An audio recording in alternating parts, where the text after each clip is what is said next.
저는 가능성이 있는 곳이 대충 나와요. 가장 많이 관심을 가지고 있는 분야잖아요, 지금. 보면 나와요. 한 군데 알려드릴까요? 용산구 한번 볼까요? 용산구? 용산구가 지금 현재 가장 많이 관심을 가지고 있는 분야잖아요, 지금. 자, 이 지역 중에서 우리가 이제 앞으로 이제 신속 통합 민간 재개발로 구역이 지정될 때가 이제 있고요. 구역이 지정되지 않을 곳이 있는데 제가 그거를 간략하게 좀 한번 알려드려 볼게요. 일단 용산구에서는 이제 가운데 민족공원이라고 있어요.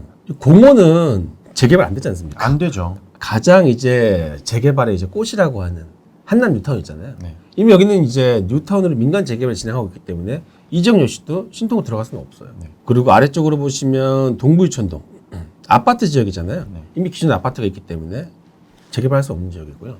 정비창 부지 주변으로 해가지고 정비창 부지도 안 되고요. 주변에 정비창 1구역이라든지 소비촌동 지역 그리고 용산역 앞에 있는 지역 역시도 우리가 신통으로 들어갈 수는 없는 지역입니다. 또 한 군데 또 있어요. 서울역을 중심으로요. 남쪽 편으로 보시면 서후암동 지역이 있거든요. 네. 이 서후암동 지역 같은 경우에는 상당히 유명한 지역이잖아요. 그렇죠? 여기가 지금 특별계획 관리구역으로 지금 지정된 지가 10여 년 됐습니다. 이 지역들 같은 경우도 신통으로 들어갈 수 없는 거죠. 네.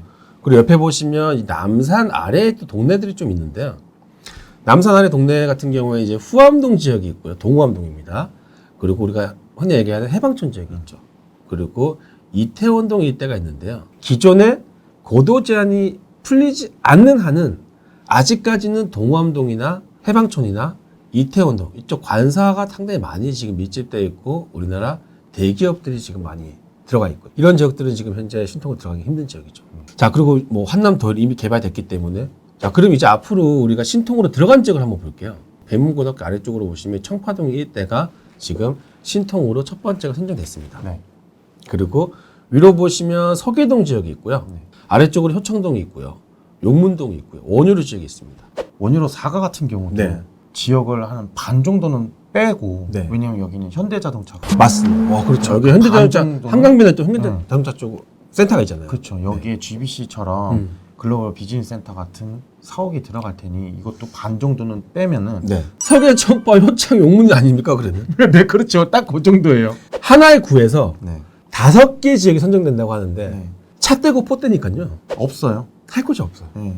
다 아시겠지만 네. 모든 구가 이렇습니다. 똑같은 원리잖아요, 지금. 모든 구가 이렇습니다. 이제 정말 이 신속통합 민간 재개발에 대한 이 개발에 대한 확신을 가지시고요. 아직까지 우리한테는 4번의 기회가 더 남았습니다. 네. 시간이 지나면 지날수록 이 개발에 대한 이제 압력이 더 강해지고요. 점점 구역이 없어지면요.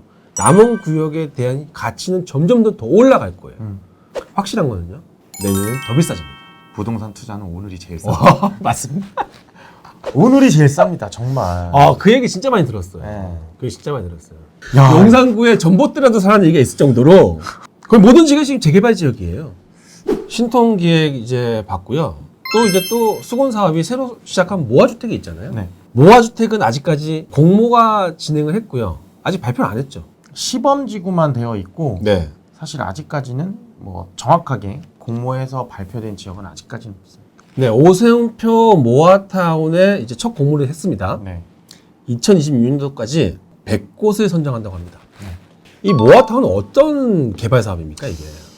이 현장은 뭐 때문에 안 되고 또 이 현장은 뭐 때문에 안 되는데 각각 이거를 빨리빨리 진행할 수 있게끔 네. 하나의 타운으로 형성을 시켜서 빨리 진행을 시켜주겠다라는 거죠.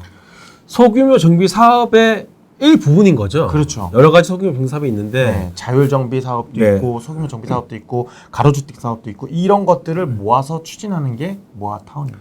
소규모 정비 사업의 가장 큰 장점이 속도가 제일 빠르죠. 그렇죠. 민간 재개발하고는 단계가 많이 좀 간소화됐다고 하더라고요. 네. 추진이나 인가를 받을 필요가 없고 관리처분 인가를 동시에 진행합니다. 그래서 속도가 엄청 빠르네요. 자, 그러면 이때 관리처분 인가와 조합설립 인가를 동시에 내면 뭐가 진행할 수 있느냐? 네. 관리처분 인가까지 났으니 이주를 시킬 수가 있는 거예요. 그렇죠. 그리고 이주를 시킴과 동시에 공사도 알아보고 네. 대출까지 알아본다, 아. 은행까지 끌고 들어온다면 동시에 진행하는 거죠. 그렇죠. 그러면 짧으면 2년 이내에 네. 바로 철거가 진행할 수 있고요. 야, 그래서 여기 나오네요 지금 오세훈표 모아주택이요. 네. 2년에서 4년이면 재개발이 완료된다고 합니다. 네. 그럼 2년에서 4년이면 입주를 할 수 있다는 얘기죠. 그렇죠. 2026년도까지 100곳에 3만 가구 공급한다. 네. 의미가 좀 있는 것 같습니다. 이거. 의미가 있죠. 네. 어떤 의미가 좀 이렇게 숨어 있을까요? 이게? 사실상 가장 쉽게 말씀드릴게요. 아파트를 공급하기 위해서 뭐가 필요합니까? 땅이 필요하죠. 땅이 필요한 거죠. 이 원자재가 뭐냐? 네. 그 땅 위에 서울에 땅이 있습니까? 땅이 부족하죠. 부족하죠. 지을 수 있는 땅이 없죠. 그렇죠. 어차피 헌집을 부셔야지만 지을 수 있는 거죠. 그렇죠. 그러면 그 땅 위에 헌집이 뭐가 있을까? 네. 노후주택가들이 있습니다. 네. 가장 빠른 사업이고 네. 노후도가 네. 50% 이상만 나오면 돼요. 네. 그런데 그 가운데 거기에 모아타운으로 자꾸 아파트를 만들어주면 네. 이 사람들은 투자를 한 지 시간이 얼마 지나지 않았는데도 아파트를 받고 네. 거기에 임대주택까지 같이. 결론적으로는 지금 이런 모든 주택 공급이요. 26년도까지 마감을 짓겠다는 거잖아요. 22년도에 30곳이 신청이 들어갔고요. 23년도에는요. 한 25곳 정도가 선정이 되면 내년에는 100% 공모에 선정이 된다는 얘기죠. 네. 나머지 3년 기간 동안은 몇 군데가 공모가 들어갈지 제 생각에는요. 이 남은 기간은요. 미달 날 것 같습니다. 미달. 저도 그렇게 생각합니다. 현재 진행 중인 가로주택 정비 사업에 구청에서 발급한 연변 동의서를 받고 있는 지역이요. 서울에서 100군데가 안 됩니다. 그 얘기는 뭐냐면 대규모 재개발을 하지 못하는 지역들이 지금 많이 있어요. 그런 지역들까지 내가 표를 가져가겠다는 목적하에 100군데를 선정하지 않았을까? 서울은 지금 현재 아파트 보급률 자체가 네. 서울에 있는 주택 비율상 아파트 보급률만 약 57% 정도 됩니다. 네. 아파트만. 그럼 나머지가 아파트를 지을 수 있는 비율인 건데 네. 그 중에서 신통 가져가고 네. 공공 가져가고 네. 민간 가져가고 또 상업 쪽도 빠져야 될 거고. 그렇죠. 그러니까 이런 거 저런 거 차포 다 떼면 얼마 안 남는 거예요. 네. 모아타운 같은 경우는 아까 말씀하셨듯이 가로주택 정비 사업을 추진하는 곳. 뭐 사실 저희 회사도 서울에다가 네. 가로주택 정비 사업지를 지금 4군데를 하고 있지 않습니까? 하고 있죠. 예. 그리고 올해 이제 또 이주를 시키는 지역들도 네. 있고 네. 이렇게 그림을 그릴 수 있는 전문가들이 모여 있는 곳도 없어요. 많지 않습니다. 네. 네. 그렇기 때문에 사실상 저희가 봤을 때에도 모아타운이 가능한 지역들 한정돼 있어요. 한정돼 그리고 있습니다. 저희가 딱 봤을 때는 가능한 지역들을 저희는 알고 있는 거고 네. 그런 지역들을 저희는 또 발굴을 하면 네. 고객분들 좋고 그 다음에 그렇게 발굴해가지고 또 이렇게 유튜브 한번 찍어드리면 아 진짜 이렇게 되는구나. 네네. 네, 모아타운 역시도 한번 알려드리면 좋을 것 같은데요. 제가 지금 한 군데 추천해드린 지역이 어디냐면요. 면목동입니다. 네. 비선호도 지역이었던 건 사실이에요. 네 맞아요. 그렇죠. 근데 이번에 모아주택이 나오면서 가장 수혜를 받을 수 있는 지역이 이번에 면목동 지역으로 많이 떠오르고 있거든요. 자, 그 이유가 지금 현재 모아주택 시범 사업지로 선정된 지역이 두 군데가 있잖아요. 예. 번동하고 면목동이죠. 예, 변동 지역과 면목동 지역이 있는데 이 면목동 지역 같은 경우에는 시범 사업지로 선정이 됐고요. 지금 2025년도까지 해서 지금 준공을 목표로 지금 진행을 하고 있다고 합니다. 그 지역이 바로 면목역 앞에 있는 이 면목동 가로주택 정비 사업이 6개 구역이 진행하고 있는 곳이고요. 그 바로 아래 저희가 초반에 얘기했던 중량구에 있는 신속통합 민간 재개발까지도 같이 진행을 하고 있는 곳이 면목동 지역입니다. 면목동 지역을 중심으로 해가지고요. 북쪽으로는 지금 가로주택 정비 사업이 진행하고 있고요. 네. 아래쪽 지역으로는 지금 신속통합 민간 재개발이 진행하고 있습니다. 네. 자, 이렇게 하나의 동네에서 두 가지의 오선표 재개발 사업을 진행하고 있는 곳이 면목동밖에 없습니다. 네. 앞으로도요, 저는 면목동에서 최소 대여섯 군데 정도의 이제 모아타운이 또 나올 것 같아요. 그 이유는 지금 간단해요. 노후도로 보면 알 수 있습니다. 노후도. 지금 현재 면목동 노후도인데요. 지금 면목동을 기준으로 해서 이 북쪽이 지금 현재 모아타운이 선정된 지역이고요. 자, 아래쪽 지역이 보시면 이번에 신통으로 선정된 지역이잖아요. 네. 노후도면에서는 모아타운 같은 경우에는 이제 50%만 넘으면 선정 가능합니다. 네. 신통 같은 경우에는 66.7%만 넘으면 가능해요. 신축이 조금 일부분 있더라도 지금 재개발 사업은 충분히 가능하고요. 네. 이게 바로 뭐냐면 오선이가 처음에 원했던 주거정비 지수가 폐지가 되면서 가능한 거잖아요. 네. 조금만 내려오시면 사가정역이 있죠. 있습니다. 사가정역이 있고 홈플러스가 있어요. 네. 그리고 바로 옆은 중랑천이 흐르고 있습니다. 네. 자, 그런데 여기에 두산 아파트가 네. 2, 3, 4단지, 5단지까지, 6단지까지 있는데 네. 자, 이 지역 중에 네. 그림을 네. 이렇게 그려보면요. 네. 이런 식으로 네. 가로주택 정비 사업지로 지금 현재 추진 중인 곳이 있습니다. 그러면 추진 중인 곳을 모아서 묶으면 하나의 모아 타운이 되는 거예요. 그래서 사실상 이런 지역은 묶으면 묶을수록 사업성이 좋아지는 거죠. 그렇죠. 사업성도 좋아지고 네. 빨라지는 거죠. 그렇죠. 네. 기다리지 않아도 돼요. 왜냐면 어. 가로주택 정비 사업은 67% 이상의 네. 노후도를 갖춰놔야 되는데 네. 모아 타운으로 하게 되면 하나가 네. 67%가 안 되더라도 전체적으로 아. 50% 네. 이상만 맞추면 되니까 또 노후도가 정말 심한 지역도 있을 거고 좀 노후도가 덜한 지역도 있는데 그렇죠. 모으면 서로 합쳐서 네. 평균 50%의 노후도만 있으면 모아 타운으로 진행을 할 수 있다는 거죠. 그렇죠. 더군다나 네. 우리가 생각할 때 네. 노후도로 깎아먹는 지역은 네. 신축이 많은 지역이잖아요. 그렇죠. 신축이 많은 지역은 상대적으로 네. 홈플러스나 네. 아니면은 네. 중랑천을 간다거나 네. 아니면 역에서 가깝거나 이런 지역들이 네. 오히려 노후도가 네. 굉장히 안 좋습니다. 네. 그 정비 사업을 하기에는. 네. 그럼 이 지역에서 노후도가 심할 텐데 보니까 이렇게 묶으면 네. 얘네는 위치적으로는 선호하진 않지만 얘네랑 같이 묶어서 진행하다 보니까 아. 빨리 진행할 수가 있는 거죠. 네. 아까 오세훈 서울시장님이 모아타운은 몇 년 안에 완료를 시킨다고요? 2년에서 4년이라고 그렇죠. 했습니다. 이거 묶으면 네. 4년입니다. 야. 내년 내후년 공모에 들어갔을 경우에는 선정될 가능성이 상당히 높은 지역이죠. 상당히 높죠. 네. 네. 어렵지 않은 것 같은데요. 네, 어렵지 않습니다. 네. 다만 이거의 방식과 음. 그림을 잘 그릴 수 있는 네. 그런 분들을 알고 계신다면 아. 네. 사실상 이 주민들이나 소유주분들께서는 굉장히 쉽게 할 수가 있는 거죠. 네. 자, 저는 앞으로 이제 재개발 사업이 정말 활발히 타오를 것 같아요. 자, 그 이유가 앞으로 4년 동안 이제 오세훈 시장은 칼자루 졌잖아요. 네. 이제 재개발 사업에 이제 칼을 휘둘릴 거고요. 네. 앞으로 225군데의 재개발지가 선정된다고 하면 네. 선정이 되신 분들 입장에서는 정말 오세훈 시장이 고마울 거 아닙니까? 그렇죠. 자, 그런 분들 같은 경우에는 나중에 혹시 오세훈 시장이 대선 나간다 했을 경우에는 오세훈 시장은 또 무조건 뽑아주겠죠. 왜? 그렇죠.